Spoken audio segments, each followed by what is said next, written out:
नमस्कार साथियों, कैसे हैं आप सभी। अपने करंट अफेयर की क्लास में आप सभी का बहुत बहुत स्वागत करता हूं यहां पर। दोस्तों आपने कल प्रधानमंत्री मोदी जी का एक भाषण सुना होगा और इस भाषण में एक बहुत महत्वपूर्ण तथ्य यहां पर देखने को मिला।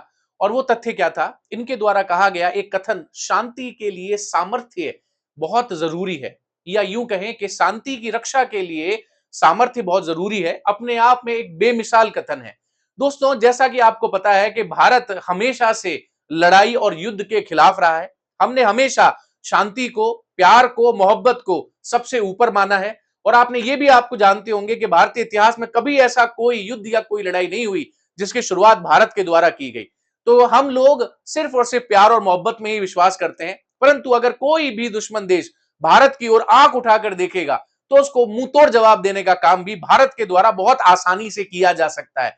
इसीलिए दोस्तों, हम चारों तरफ अपनी शक्ति को बढ़ा रहे हैं, चाहे वो थल सेना हो, चाहे वो वायु सेना हो, चाहे वो नौसेना हो। सभी की ताकत धीरे धीरे बढ़ रही है। और इसमें सबसे महत्वपूर्ण चीज यह है दोस्तों कि ये ताकत बढ़ाने के लिए हम जितने रिसोर्सेज का यूज कर रहे हैं, जितने स्रोतों का यूज कर रहे हैं, वो कोई भी फॉरेन प्रॉपर्टी में शामिल नहीं है। अर्थात हम किसी भी हथियार का खरीद फरोख्त जो है वो कहीं भी किसी बाहर किसी विदेशी कंपनी से नहीं कर रहे हैं।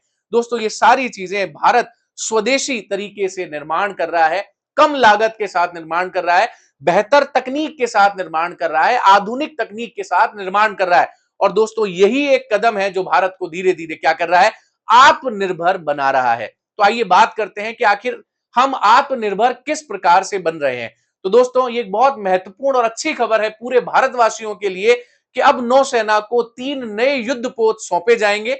आईएनएस अग्रे के बाद में दोबारा से भारत सरकार इस बात पर पूर्णतया विचार बना चुकी है और अब बहुत जल्दी ही नौसेना को या भारतीय नौसेना को ये युद्धपोत मिलने वाले हैं। आइए देखते हैं इन युद्धपोतों के बारे में। तो जैसा कि आपने देखा कि बहुत सारे न्यूज़पेपर्स ने भी इसके बारे में छापा है और कहीं ना कहीं भारतीय नौसेना को एक नई ताकत यहां पर मिलने वाली है। तो देखते हैं ये युद्धपोत कौन कौन से हैं दोस्तों। तो यहां पर ये स्वदेशी युद्धपोत 3 है, जिनका नाम अगर हम देखें तो इनका नाम है आईएनएस सूरत, एक है आईएनएस नीलगिरी और एक है आईएनएस वागशीर। अगर हम बात करें यहां पर तो ये प्रोजेक्ट 15B का चौथा और अंतिम स्टेल्थ यानी विध्वंसक डिस्ट्रॉयर है। ये प्रोजेक्ट 17A का पहला स्टेल्थ फ्रिगेट है और ये स्कॉर्पियन श्रेणी की छठी और अंतिम पनडुब्बी भारतीय नौसेना को मिलने वाली है। इसके अतिरिक्त अगर हम लोग बात करें तो इन तीनों का निर्माण ही मैस्डॉक शिप बिल्डर लिमिटेड, जो कि मुंबई में स्थित है, इनके द्वारा किया गया है। ये सूरत, नीलगिरी और वागशीर तीनों का निर्माण इन्होंने ही किया है। इसके अतिरिक्त हम लोग बात करें तो लंबाई 164 मीटर है, इसका विस्थापन 7400 टन है। ये जो आपका आईएनएस सूरत है, ये ब्रह्मोस मिसाइल और बराक 8 एयर डिफेंस सिस्टम से लैस है, जो किसी भी पल भारत पर बढ़ने वाले किसी भी कदम को आसानी से रोक सकता है और उसे वहीं पर खत्म कर सकता है, जिससे हम पूर्णतया से सुरक्षित रहेंगे।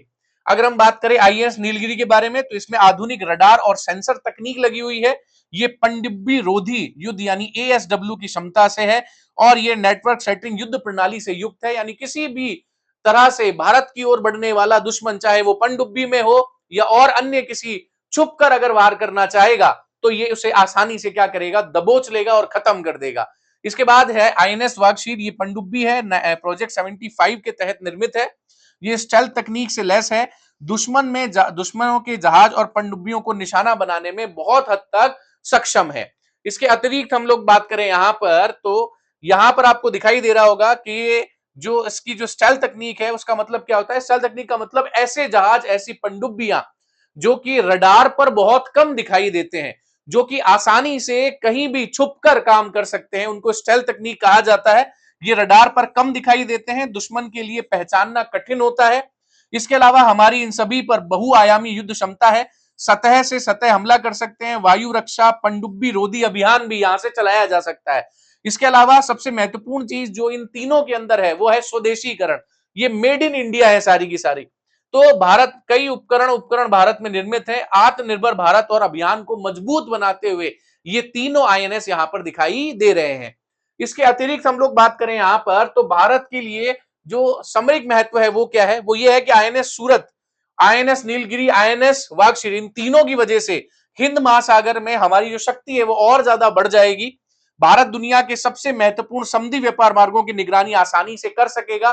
कई बार समुद्री लुटेरे या अन्य देशों की नौसेनाएं कई बार कुछ क्षेत्रों में, समुद्री क्षेत्रों में कब्जा कर लेती हैं, जिनसे निपटने के लिए भारत ने इस प्रकार के युद्धपोत का निर्माण किया है। इसके अतिरिक्त हम लोग बात करें तो चीन की बढ़ती नौसेना गतिविधियों को जवाब देने का समय अब आ चुका है और ये युद्धपोत भारत की प्रतिरोधक क्षमता को बढ़ाने का काम करते हैं।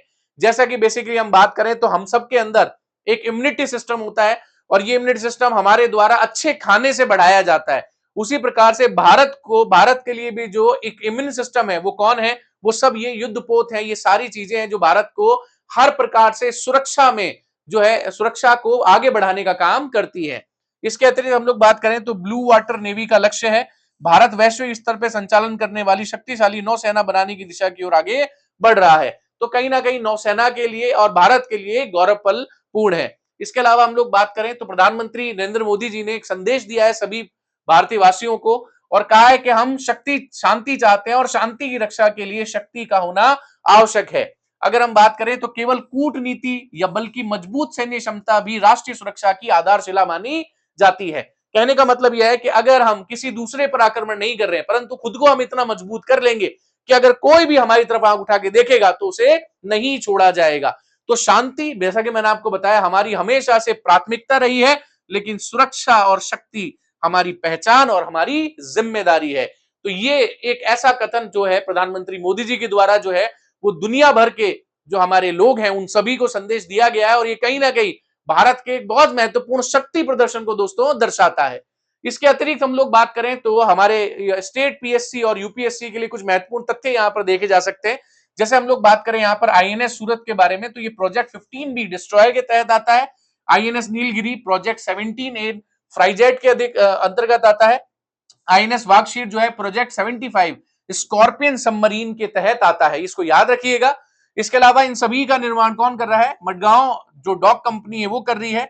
इनमें जो मिसाइलें हैं वो प्रमुख तौर पर ब्रह्मोस है और इनकी जो थीम है वो आत्मनिर्भर भारत और समुद्री सुरक्षा है।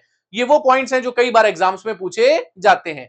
इसके अतिरिक्त हम लोग क्वेश्चंस के बारे में बात करें तो आईएनएस सूरत किस परियोजना के संबंध में काम करता है, तो यहां पर प्रोजेक्ट 75 है, प्रोजेक्ट 70A है, प्रोजेक्ट 15B है, ये प्रोजेक्ट 28 है।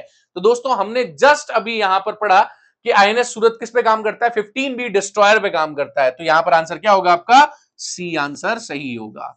आगे बात समझ में। अगला प्रश्न देखते हैं दोस्तों, यहां पर अगला प्रश्न है यहाँ पे कि आईएनएस वागशीर एक विमान पोतक है, विध्वंसक है, फ्रिगेट है या पनडुब्बी है। तो दोस्तों अगर हम बात करें यहां पर वागशीर के बारे में तो वो क्या है, एक प्रकार की पनडुब्बी है जो हमारी सैन्य शक्ति को क्या करती है, एक मजबूती प्रदान करती है। इसके बाद अगर हम लोग बात करें आईएनएस नीलगिरी के बारे में तो प्रोजेक्ट 17A का संबंध इनमें से किससे है, स्टेल्थ फ्रिगेट से है, एयरक्राफ्ट कैरियर से है, परमाणु पनडुब्बी से है या मिसाइल प्रणाली से है। तो आपके हिसाब से किससे है दोस्तों, तो ये किससे है, स्टेल्थ फ्रिगेट से है। यानी हम ऐसे युद्धपोत, हम ऐसी पनडुब्बियां, हम ऐसे शिप बनाना चाहते हैं जो रडार की श्रेणी में ना आ पाए, आसानी से रडार से निकलकर या बचकर निकल जाएं और कहीं भी किसी भी प्रकार से दुश्मन को क्या करें, घेर लें। इसके अतिरिक्त अगला क्वेश्चन देखते हैं यहां पर, ब्रह्मोस मिसाइल का विकास भारत ने किस देश के साथ मिलकर किया था। यह भी एक बहुत महत्वपूर्ण प्रश्न है, एग्जाम में कई बार पूछा जाता है। तो ब्रह्मोस मैंने आपको बताया था कि ये बेसिकली अगर बात की जाए तो इंडिया और रशियन रिवर दोनों का मिक्सचर है, इसीलिए ये किसने, रूस ने या भारत और रूस ने मिलकर इसे बनाया था। तो इस प्रकार से दोस्तों कुछ क्वेश्चन है जो हम लोगों ने यहां पर डिस्कस किए। तो चलिए दोस्तों वापस मिलते हैं अगली करंट अफेयर की क्लास में और कुछ जानते हैं नया जो भारत के लिए होगा महत्वपूर्ण और आपके एग्जाम्स के लिए उससे भी ज्यादा महत्वपूर्ण। चलिए एक बार जोश के स्वर के साथ में कहेंगे, जय हिंद जय भारत।